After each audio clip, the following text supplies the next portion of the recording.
আমি আজকে চলে এসেছি হাতিয়া উপজেলায় অবস্থিত সতলার ঘাটে। আজকে এখানে এসে দেখা মিলল স্বাধীনতার ঠিক পরেই 1972 সালে নির্মাণ হওয়া ডিপ টিউবওয়েল।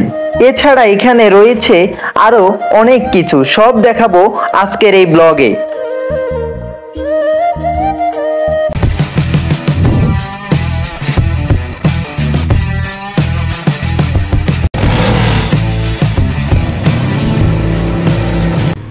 আসসালামু আলাইকুম, কেমন আছেন সবাই?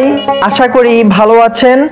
আমিও আলহামদুলিল্লাহ ভালো আছি। তো আজকে আমি যেতে চলছি নোয়াখালী জেলার হাতিয়া উপজেলায় অবস্থিত সতলার ঘাটে। আজকে সকালে বৃষ্টি হওয়ায় রাস্তাঘাট বৃষ্টিতে ভেজা।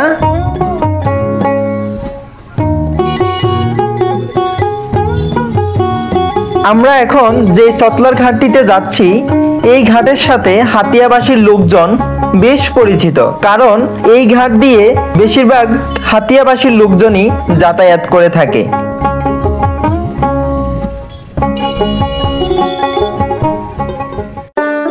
আমরা ইতিমধ্যে চলে এসেছি আমাদের সেই কাঙ্ক্ষিত গন্তব্য সতলার ঘাটে। এই এরিয়াটা অনেক বড়, তাই এনার্জি বুস্ট করার জন্য এখানের টং দোকানে চা আর সঙ্গে ড্রাই কেক বেশ শক্তি যোগাবে বলে মনে করছি। এটাই হচ্ছে সেই সতলার ঘাট। এখানে প্রচুর নদী ভাঙনের ফলে মাইলের পর মাইল সমতল ভূমি বিলীন হয়ে গিয়েছে এই নদীতে। এখান থেকে যাতায়াত ও পরিবহনের জন্য সি ট্রাক, ফেরি, নৌকা ও স্পিডবোট রয়েছে।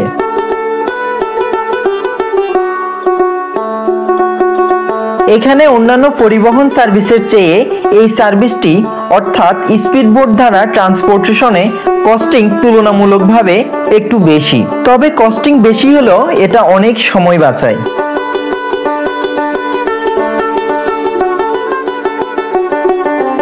কি সুন্দর এই মেঘনা নদীর তীর। প্রচন্ড বাতাসের প্রবাহে ইচ্ছে হলো টাইটানিক মুভির মতো জ্যাক সাজতে।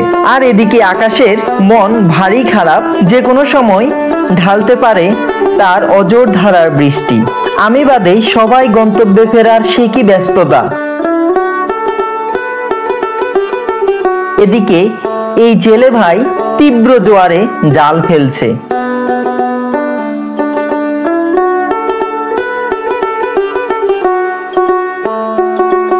এই মেঘনা নদীর তীরে সুপারি, খেজুর ও নারিকেল গাছের সৌন্দর্য যেন বহু গুণে বাড়িয়ে তুলেছে।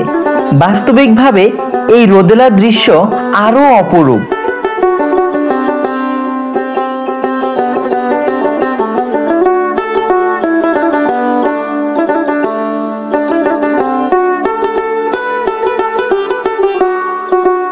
নিয়তির কাছে হার মেনে মানুষের কষ্টার্জিত বাড়িঘর পেলে এভাবেই চলে যেতে হয়। এই বিদায় বাড়ির সদস্যদের খুব বেদনা দেয়। আমার নানা ভাইকে এই নদী একবার দুবার না 7 বার নদী ভাঙনের কবলে ফেলে নিঃস্ব করে দিয়েছে। এখানে দেখা যাচ্ছে একটি ডিপ টিউবওয়েল। এটা স্বাধীনতার পরবর্তী সময়ে 1972 সালে নির্মিত হয়েছে। সেই সময়ে যার বাড়িতে এমন একটা ডিপ টিউবওয়েল ছিল, সে তখনকার অত্র এলাকার একজন প্রভাবশালী লোক হিসেবে সমাদৃত ছিল।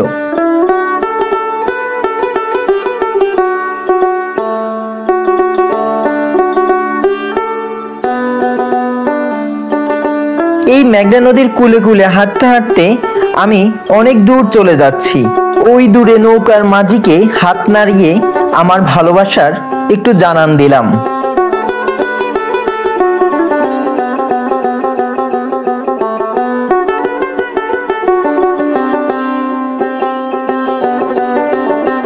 এখানকার এই বালুকাময় বিচে খালি পায়ে হাঁটার মজাই ছিল অন্যরকম।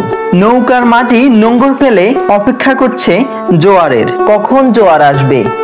জোয়ার আসলে এই নৌকাগুলো চলে যাবে সাগরে।